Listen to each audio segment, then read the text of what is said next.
Hi guys, ఇదైతే భీమ్ అమావాస్య పూజ. ఇది కర్ణాటక సైడ్ మేమైతే చేస్తాము. సో అందుకే ఇది లాస్ట్ ఇయర్ నేను మా ఆయనకి చేశాను. ఈ ఇయర్ కూడా చేసి రేపు వీడియో పెడతాను, చూడండి.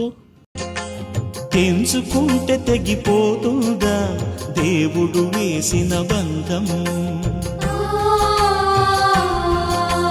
తెంచుకుంటే తెగిపోతుందా దేవుడు వేసిన బంధం.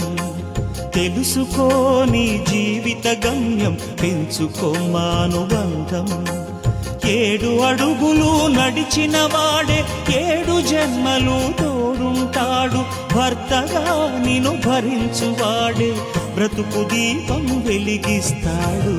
అతని హృదయం నాటి చెరామి, అగ్నిహోత్రమే అందుకు హామీ. అతని హృదయం నాటి చెరామి, అగ్నిహోత్రమే అందుకు